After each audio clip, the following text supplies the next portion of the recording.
Hi, and welcome to the Down and Front podcast. I am Warren, and here this is actually going to be a special episode where Andrew Abbott takes you on a journey of all things horror for the entire month of October. Sit back, and I hope you enjoy.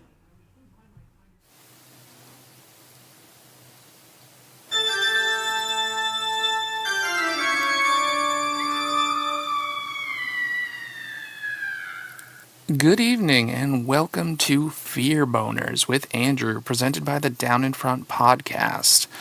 This is Andrew Abbott, your favorite Down in Front podcaster, seeing as I've only been in 3 of the 60 plus episodes. I'm sure you all remember me fondly. Now, you might be asking yourself, Andrew, what is a fear boner? Well, dear listener, I'm not going to be getting into the nitty-gritty specifics or the gross details, if you will, but I will tell you that what we are going to be talking about are movies, specifically horror movies, that are so spooky and so good, you feel it in your pants. Now, I'm talking about that real good pants-tightening enjoyment you get from watching a really, really good horror movie.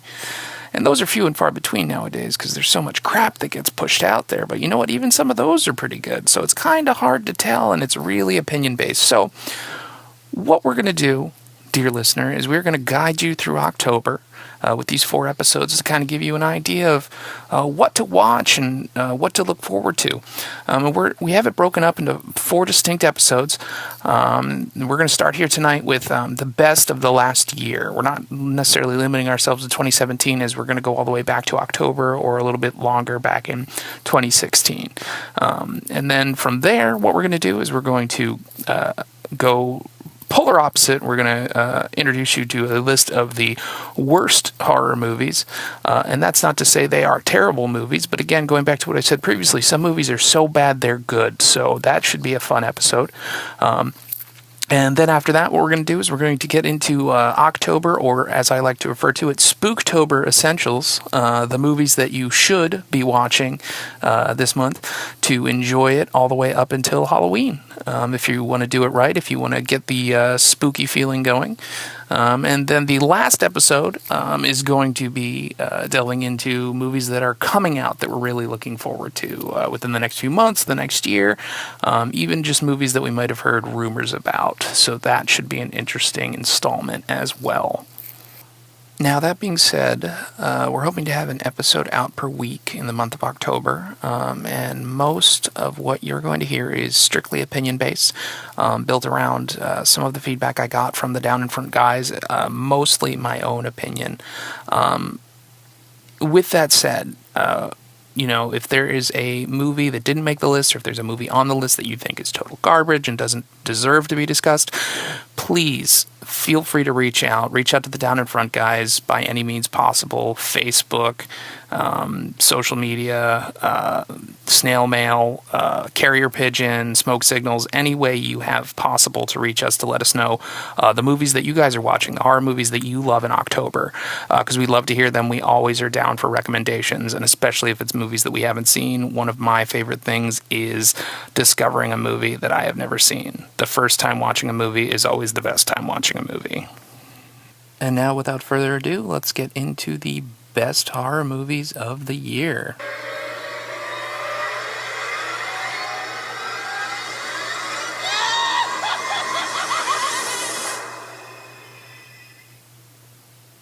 Now, I'd love to start my list of movies with a movie I saw rather recently. And one thing to keep in mind is I didn't do these in any sort of order. It's not my favorites first. It's not my least favorites first. It's just how I thought of them. The first movie that I would like to recommend as the best of the year is a French film called Raw. It is a film about vegetarian veterinarians who wind up through going to veterinary school and sort of bizarre hazing rituals, wind up eating meat for the first time, and chaos and weirdness and sexy time ensues, and it is a real treat. I had heard some things about this film going into it. that it had gone to South by Southwest and some other festivals, and people were walking out because they were disgusted, and they thought it was weird and terrifying and gross, and that has my name all over it. I love movies like that. I've seen some really bizarre movies, so I was really looking forward to seeing if this movie had any sort of visceral effect on me, which I wasn't expecting. But honestly, towards the end of the movie, the climax of the movie did in fact have a real impact on me. There is a point in the movie where I did gag slightly. So if that does sound like a movie that you would be interested in seeing, it does get rather intense. It is in French, so there are subtitles. So there are a lot of things that might keep you from seeing this movie, but I highly recommend it. Very good. It's also one of the only films on my list who had a female director, which is awesome because there are so many more females emerging in horror nowadays, which is so important and so awesome. And to see a movie made that is so good and so terrifying and so gross come from a female perspective is also a step in the right direction, in my opinion. And as intense as this film gets, it does tell the story of two sisters going through a similar experience, or college in general. It is very much a coming-of-age story as well, which is an interesting twist on the genre, taken in a weird direction with some great twists and turns, while it also has very good pacing. If I were to compare it to any other recent horror movie, I'd probably say Teeth, if you're familiar with that movie. It is a movie about a girl that lives too close to a nuclear facility and winds up growing up having teeth in her vagina. That's right. Teeth in her vagina. If you haven't seen that one, also highly recommended. It's from a few more years back, but it is also a very good, entertaining film. Now, next up on my list is a film that Guillermo had mentioned in his Dollar Bin reviews, but I thought it also great to mention, The Autopsy of Jane Doe. I had discovered this film a while back when Stephen King had actually tweeted about it, where he compared it to watching Alien for the first time, or some early Cronenberg movies, which both of those are right up my alley, so of course I had to see this movie. And Guillermo hit it on the head. It's really creepy. It's this great father-son dynamic with Emile Hirsch, and I thought, where has he been since Speed Racer? I mean, I know he's done other movies, but nothing that caught my attention as much as this film. It was really good, really great. I don't want to give too much away, but when it gets weird, it gets really weird. And one other thing that I realized while doing research for this episode was that it was also the same director who did the film Troll Hunter a few years back, which is also one of my favorites. If you haven't seen it, Troll Hunter is also a great film. And the third movie on my list, which I believe, in my opinion, was a sleeper hit of the year, is a film called The Monster. It comes from the same director who did The Strangers, a film from a while back with Liv Tyler that was also very good, as well as Mockingbird, which is a more recent horror endeavor that he had put out a couple years back. But going into The Monster, I didn't really know what to expect besides there being a monster. No spoilers, but there is in fact a monster. But it also introduces you, similarly as with Autopsy of Jane Doe, whereas that was a good father-son dynamic, this was a really good mother-daughter dynamic, where you're introduced to this very stressed relationship between this mother and daughter, where the mother is basically taking the daughter to see her father. They're divorced, and she's sort of taking the daughter away for her visitation. And it's a real stressful situation, very awkward, very uncomfortable. And then the car breaks down, and they are presented with this challenge. And that's not even, spoilers at all. That's just like very early on in the movie. And it's got this great claustrophobic desert island vibe, and the monster isn't shitty. It's actually a really good monster, and there's a lot of moments where you're just like, no, you should do this, or no, like, don't do that. And it's just, by the end of the movie, it's just a great payoff, and all around it was a fun movie. I wish more people were talking about it. I wish more people would see it, so if you get a chance, look out for The Monster. Coming in at number 4 on my list is a movie that came out rather recently called The Void. It is, in fact, a really great nod to classic 80s and 90s Lovecraftian body horror films. The closest I can compare it to is something like Reanimator or In the Mouth of Madness or From Beyond. I felt like Jeffrey Combs was just going to jump out at any moment. Unfortunately, he doesn't. He would have been very fitting in these films, but it does very much come from that same wheelhouse, and the effects in the film are pretty much all traditional, and it does press a lot of boundaries. It does get away with a lot of things, and there's some really good twists in there as well. And looking into it, I wasn't very familiar with the guys who directed this, worked on it together, but looking at their backgrounds, they have worked on some very big projects, doing some producing work and also some makeup work, and that's very apparent that they've really honed their craft working on bigger Hollywood productions to get to the level where they're at for this film. Again, it's really enjoyable if you do love old classic 80s, 90s horror movies. It's a nice throwback to that. Very enjoyable. The Void. Check it out. Now, the next couple films on my list were both surprises that I encountered on Netflix, which is always great when you find something and you think, oh, well, is this going to be any good? But at the end of the day, both of these movies, for me at least, were very successful. And I'm going to start with I Am Not a Serial Killer. Reading the description on Netflix or on IMDb, it didn't sound that promising. It does kind of stack up to be this small town murder mystery with a almost young adult serial killer in training as the hardy boy solving the mystery, but it takes a turn when you're introduced to a character played by Doc Brown himself, Christopher Lloyd, and then it becomes this great cat and mouse back and forth with spooky supernatural things going on. And for a movie that I hadn't heard about until I popped it on Netflix, I was very satisfied by the end of the movie. A few twists and turns, a lot of great effects. Again, this is another movie that uses a lot of traditional effects, a la The Void, or other movies that have been sort of surprising people with using little to no CGI. It's really great to see that coming back. So if you get a chance, I believe it's still on Netflix, check out I Am Not a Serial Killer. My other recent Netflix find was a film called The Eyes of My Mother. Now, what attracted me to this film originally was the fact that it was made this year, shot entirely in high contrast black and white, so it looked beautiful. Before I saw the movie, I popped the trailer on YouTube, and I was immediately intrigued. The YouTube trailer made it look incredibly creepy. Still didn't have a good idea of what it was about. Even after the film ended, I still needed time to think about it. But 5 minutes into the film, you get a really big, hard scene to get through, and it just kind of sets the tone for the rest of the movie.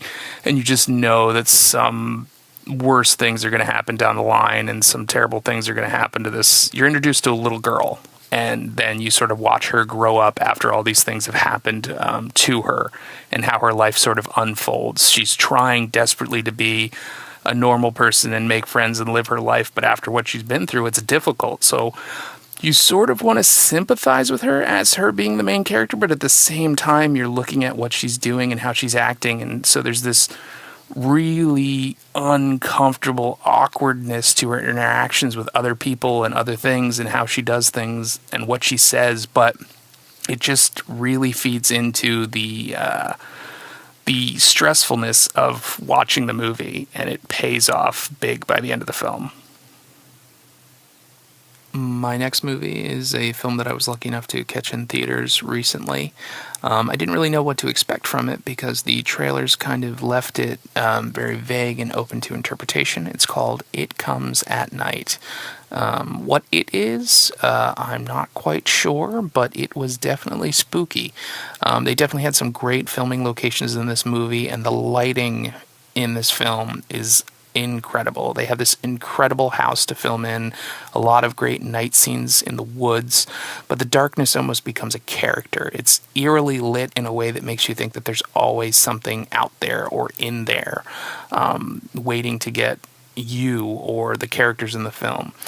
The big thing about this movie, though, is that it's very easy to get connected to some of these characters. It's very emotionally heavy. So it's another thing to get hooked on in this film. It's probably, if you're into slow burns, this is probably the slow burn of the year, because it takes a while to get to the end of the film, and by the end, you're either going to hate it because you got so invested, or you're going to leave needing a hug and a nap. Now, the next two films on my list are both from Korea. There were a lot of great horror movies that came out this past year from Asia in general, but these two really stood out for me, and I was very excited about them because I knew they were coming. When they finally both hit the iTunes store, I picked them up immediately, one of which is The Wailing, which is a great kind of slow burn, but also at the same time is punctuated by scenes of sort of madness and violence. Sort of tells the story of a small town investigator dealing with a rash of attacks, murders, suicides, weird things occurring after folks have been getting sick, sort of leading up to his daughter winds up getting this sickness, and he sort of tries to get to the bottom of it. So it is a little bit of a mystery. Well, at the same time, there is a cast of mysterious characters that are kind of leading him to jump to these assumptions and sort of leading him down these paths that make him think these things, and he's not sure if he's going crazy or if he's just, going out of his mind because he's so concerned over his daughter. But towards the end of the movie, shit gets weird, and, you think it's not going to go one way, and then it does. Not to spoil anything, but the climax of this film is fantastic. So if you get a chance to check out The Wailing, I believe it's still on Netflix, definitely check it out. The next one up is Train to Busan, which is basically Speed with zombies. So basically, you get set up in this town where there is hints that there is a zombie outbreak occurring or about to occur. And then you're introduced to this father and daughter, where it's similar to some of the other movies I've talked to today, is they have a strained relationship where he's dealing with his ex-wife, and the train to Busan is literally the train that he needs to get his daughter on so that he can take her to visit his ex-wife. And then, of course, there's a big old zombie attack that occurs. And it's really great because you're introduced to this fantastic cast of characters. You get really attached. There's a lot of great elements from a similar movie called Snowpiercer, where there's a lot of comments on politics and society and people in general and how they react and how they treat other people based on a situation like this, and you're not sure what's more horrifying, the zombies or the people on the train. Again, also very good, highly recommended. I believe it's on Netflix. And also I found out recently there is a prequel to this film that is an animated feature. I haven't had a chance yet to see it myself, but I hear it is very good. Now, I wanted to round out my list with a couple of more recently successful horror movies, which you don't really see that often, is great commercial success for horror movies. But both of which have also been commented on in previous Down in Front podcast episodes, so feel free to go back and check those out. But two of the films that I'd like to include on my best of the year list would be It and Get Out. Both of these movies were fantastically successful and for good reason. It, in my opinion, is what remakes should be held to. That's the bar that remakes should strive for going forward. And Get Out, and just in general, was a fantastic movie. The acting was great, the story was great, the script was great, and the jokes that they managed to fit in there were also great to balance out the sheer terror of the situation. So that concludes my list. I do have some honorable mentions. I didn't count them completely because they were from a little bit longer than a year ago, but I would like to include It Follows, The Witch, The Babadook, and Goodnight Mommy as some of my favorite movies of the last few years. And with that, please make sure that you let the Down in Front podcast guys know that you enjoy the content that we're putting out there, and feel free, like I said earlier, to let us know if there are other movies that you're watching that we should look into, or if some of the movies that I mentioned were total crap. I would love to hear it, and thank you so much for listening. I appreciate it. This has been Fear Boners with Andrew, brought to you by the Down in Front podcast. Make sure to tune in next week for more spooky recommendations and awful opinions.